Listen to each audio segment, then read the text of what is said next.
Assalamualaikum warahmatullahi wabarakatuh. Perkenalkan, nama saya Aulia Rahma dari Program Studi Pendidikan Fisika B Angkatan 2022 dengan NIM 13026222070.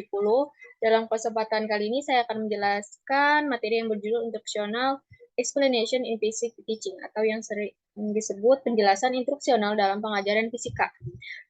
Materi ini diambil di buku Physics Education dengan autornya Hans Ernst Pfister dan Raymond Gurwitz. Selanjutnya kita akan masuk ke dalam pembahasan yang akan dibahas. Yang pertama ini ada keputusan harus dibuat tentang bagaimana mengajarkan konsep baru. Eh, Penguraiannya itu adalah keputusan ini mungkin termasuk pertanyaan apakah siswa harus belajar sendiri untuk menemukan konsep atau apakah guru akan menyajikan struktur konten. Yang kedua ada menjelaskan tentang konsep serupa. Untuk memperjelas istilah penjelasan instruksional, kita perlu mendefinisikan konsepnya. Pada bagian ini, kami melakukannya dengan menjelaskan perbedaan antara dan kesamaan dari tiga tampaknya konsep serupa. Oke, selanjutnya ada menjelaskan tentang instruksional. Ini berisi tentang penjelasan instruksional dari suatu konsep dapat dipahami sebagai upaya yang sebagian besar dilakukan secara lisan oleh pakar konten untuk memungkinkan pemula datang untuk memahami dan memahami konsep tersebut. Selanjutnya penjelaskan tentang penjelasan ilmiah. Ini itu tentang penjelasan ilmiah itu adalah jenis yang diberikan oleh para ilmuwan dalam komunikasi formal seperti dalam jurnal ilmiah artikel. Selanjutnya ada penjelasan ilmiah untuk fisika. Ini tentang untuk fisika, mungkin bentuk penjelasan ilmiah yang paling penting adalah penjelasan deduktif, nomologis, juga dikenal sebagai penjelasan hukum penutup. Selanjutnya, karakter penjelasan konstruksional. Penjelasan konstruksional bagaimanapun memiliki karakter yang berbeda. Kriteria kualitas utama untuk penjelasan konstruksional adalah itu berfokus pada dan secara efektif memenuhi kebutuhan penerima pesan dan membuat mungkin seseorang memahami informasi tersebut.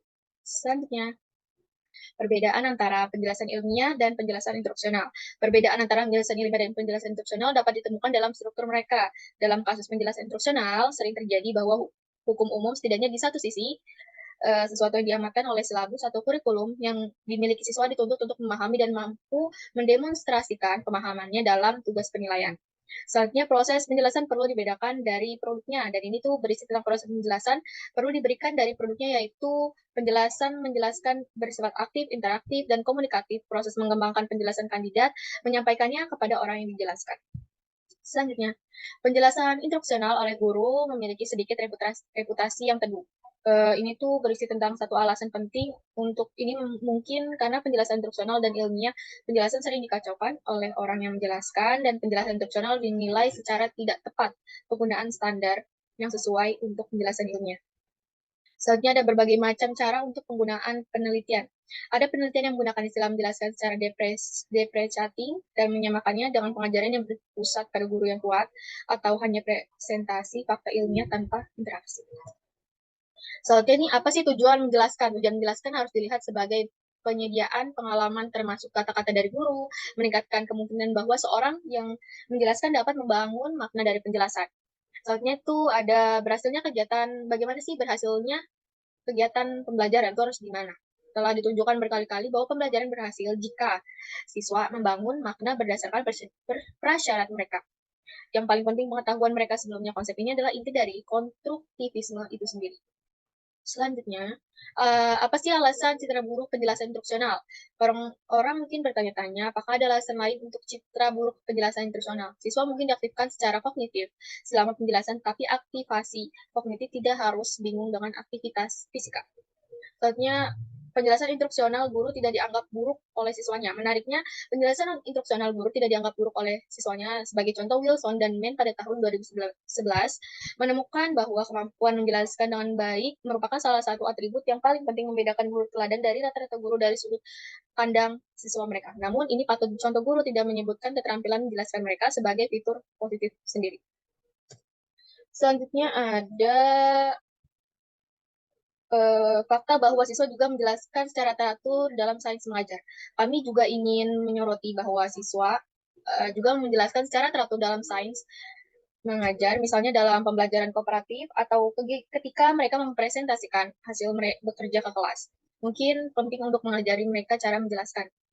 Selanjutnya, kritik terhadap penjelasan guru dibenarkan. Singkatnya, kritik terhadap penjelasan guru dibenarkan jika Menjelaskan dipahami sebagai makna tidak lebih dari kuliah yang berpusat pada guru. Penjelasan yang buruk dan satu arah seperti ini harus dihindari. Selanjutnya, beberapa pekerjaan yang berkaitan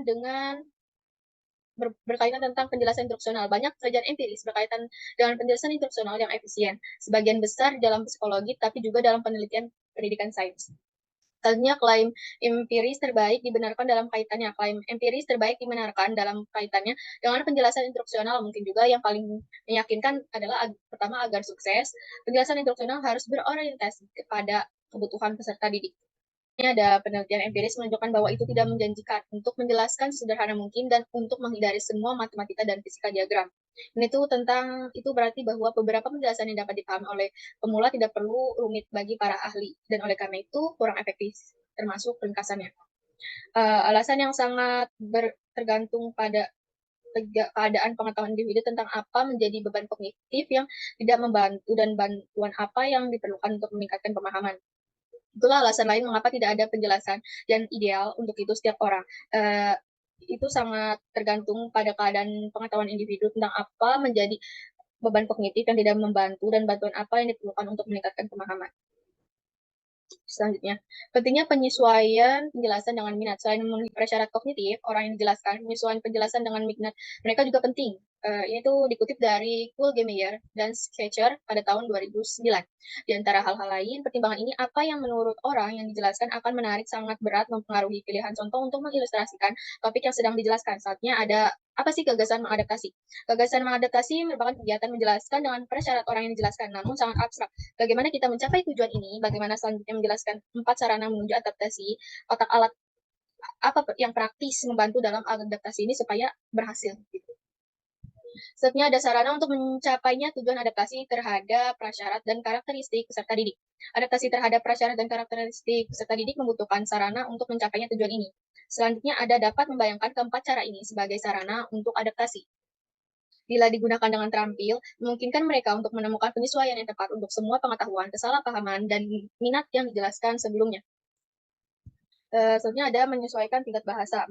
Menyesuaikan tingkat bahasa dengan kebutuhan yang dijelaskan mungkin berarti mengganti teknis istilah dengan bahasa sehari-hari, tapi itu tergantung kepada penjelasan, tergantung kepada gurunya gitu. Mau ngejelasinnya tuh kayak gimana.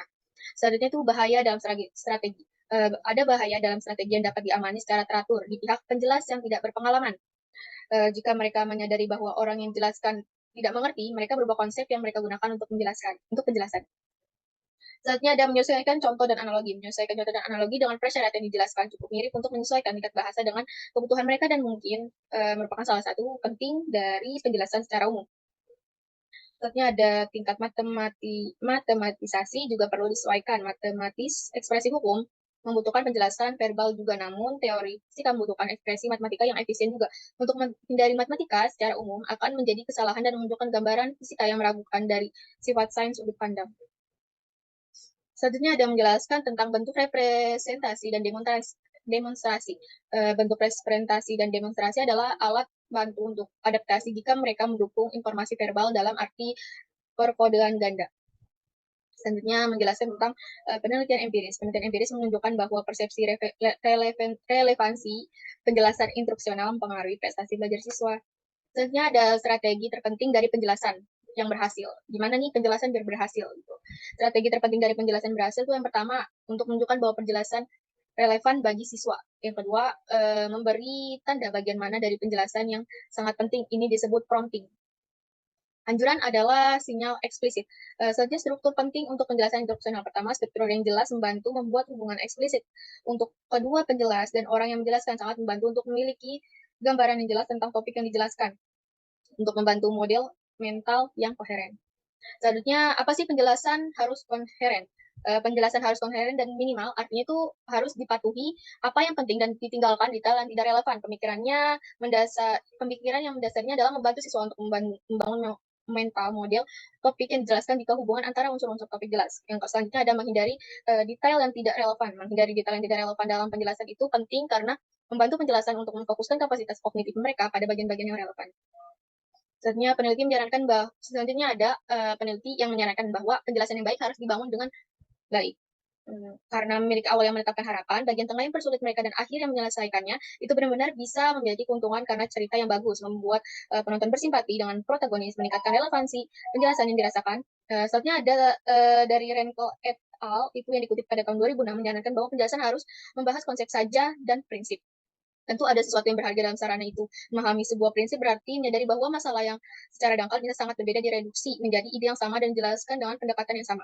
Selanjutnya ada menjelaskan tentang prinsip tujuan penting dari pendidikan fisika. Tujuan pembelajaran mereka adalah untuk perolehan pengetahuan konten daripada pengembangan keterampilan. Jelas bagaimanapun bahwa misalnya keterampilan eksperimental tidak mungkin diperoleh dengan penjelasan instruksional, tetapi harus dikembangkan di laboratorium atau lainnya pengalaman. Selanjutnya ada inti dari penjelasan dalam mengajar. Ide inti terakhir mengacu pada pengertian bahwa menjelaskan adalah proses dan bukan produk. Penjelasan instruksional harus tertanam tepat dalam mengajar. Penjelasan tidak mengajar dalam diri mereka sendiri, tetapi mereka hanya bagian dari pengajaran. Selanjutnya ada keuntungan dari self explanation. Keuntungan dari self explanation adalah potensi aktivasi kognitifnya yang tinggi. Namun penjelasan instruksional juga dapat mencapai aktivasi kognitif yang tinggi. Selanjutnya ada dari Cabello dan Topping pada tahun 2018 mengusulkan tentang pendekatan. Cabello dan Topping pada tahun 2018 mengusulkan pendekatan lain yang menjanjikan untuk disematkan penjelasan instruksional dengan sukses ke dalam pengajaran. Selanjutnya ada menjelaskan sering dianggap tidak efektif dan ketinggalan zaman bentuk pengajaran dari gagasan inti dan penelitian empiris yang diuraikan, maka ini tidak selalu benar. Itu adalah awal kondisi dari sudut pandang fisika, bagaimana bahkan jika terjadinya fenomena sedang dijelaskan atau jika tujuannya adalah untuk menunjukkan bagaimana jenis masalah tertentu dapat dipecahkan, prinsip yang mendasarnya harus dinyatakan dan dihubungkan dengan penjelasan. Ada banyak yang dikenal dan kesalahpahaman tentang materi fisika. Contoh yang memenuhi kedua kondisi awal sudah diberikan bagian pendahuluan bab ini. Pengenalan hukum ketiga Newton ini adalah prinsip yang paling diilustrasikan oleh banyak contoh dari pengalaman sehari-hari. Selanjutnya ada keterampilan dalam memecahkan masalah. Ketika datang untuk memecahkan tertentu jenis masalah atau tugas, belajar dengan contoh bekerja adalah pilihan yang baik. Selanjutnya ada ringkasan panduan untuk merencanakan dan melakukan penjelasan instruksional. 7 ide inti dan 2 kondisi awal sekarang dapat diringkas menjadi bentuk sesuatu seperti panduan untuk merencanakan dan melakukan penjelasan konstruksional. Selanjutnya ada proses dimulai dengan pertimbangan kondisi awal. Penjelasan instruksional memiliki tempatnya dalam urutan pengajaran jika ada prinsip baru untuk diperkenalkan yang terlalu rumit untuk penjelasan diri dan cenderung mengandung kesalahpahaman. Peserta didik juga harus memiliki pengetahuan awal yang rendah tentang konten ini. Selanjutnya ada sebuah penjelas harus memiliki gagasan yang baik. Sebuah penjelas harus memiliki gagasan yang baik tentang peserta yang ingin dia tuju, terutama tentang keadaan pengetahuan konten mereka dan kemungkinan kesalahpahaman.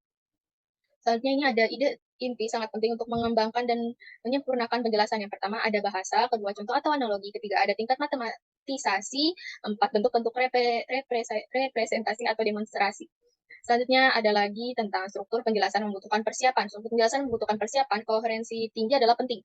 Fokusnya harus untuk menghindari penggunaan sinonim dan menghubungkan hukum dan contoh-contoh dengan karena atau penghubung kasual lainnya. Menggunakan sedikit atau tidak ada penyimpanan dan pengulangan. Ide inti penting terakhir termasuk menggunakan sedikit atau tidak ada penyimpangan dan pengulangan. Bahkan dalam bentuk ringkasan disarankan bagi guru untuk membawa serta catatan mereka tentang penjelasan yang direncanakan ke dalam kelas. Selanjutnya ada menjelaskan tentang diagnosis pemahaman. Setelah penjelasan awal, tentu ada diagnosis pemahaman. Beberapa alat untuk diagnosis dapat berupa meminta ringkasan atau untuk memprediksi fenomena berdasarkan prinsip yang dijelaskan. Selanjutnya ada diagnosis sangat terkait dengan fase berikutnya, pembelajaran tugas. Ini harus mengharuskan siswa menggunakan prinsip yang dijelaskan secara mandiri, cara untuk memecahkan masalah baru atau untuk menjelaskan contoh baru. Selanjutnya ada menurut Fulgemeyer dan Stecker pada tahun 2013, 10 aturan berikut membuat menjelaskan gagasan inti lebih mudah didekati. Yang pertama itu menyiapkan penjelasan, artinya selama mengajar, guru harus terkadang hanya mengatakan bahwa mereka akan menjawab pertanyaan ini di pelajaran berikutnya. Yang kedua ada mengilustrasikan bahasa verbal dengan bentuk representasi visual. Ketiga, melibatkan siswa dalam penjelasan dengan menyapa mereka secara langsung, yang mana terkadang mengubah penjelasan instruksional menjadi dialog. Selanjutnya ada kasus khusus yang semakin penting dari penjelasan instruksional adalah video penjelasan. Siswa menonton video semacam ini karena beberapa alasan termasuk hiburan dan persiapan ujian. Tetapi video penjelasan juga semakin menjadi bagian pembelajaran formal. Misalnya di kelas terbalik, guru memberi siswa akses ke video, menugaskan kepada siswa tugas menonton mereka di rumah dan menjawab terkait pertanyaan. Selanjutnya ada apakah kriteria kualitas itu baik atau tidak, menjelaskan dapat dengan mudah diterapkan untuk menjelaskan video. Dan paling penting antara video dan penjelasan instruksional tentu masalah adaptasi dan penonton. Sedangkan penjelasan instruksional yang baik bersifat interaktif dan memungkinkan penjelas untuk merevisi model mental mereka tentang peserta didik dan perubahan penjelasan mereka mencoba sesuai video penjelasan. Terima kasih, mungkin sekian pemaparan dari saya. Selanjutnya sebelum saya tutup, saya menunjukkan biodata saya. Ya, perkenalkan nama saya Aulia Rahma dari program Studi Pendidikan Fisika B Angkatan 2022 dengan NIM 13026222070. Saya dari Fakultas Matematika dan Ilmu Pengetahuan Alam dan dari Universitas Negeri Jakarta. Mungkin segitu dari saya, kurang lebihnya mohon maaf. Wassalamualaikum warahmatullahi wabarakatuh.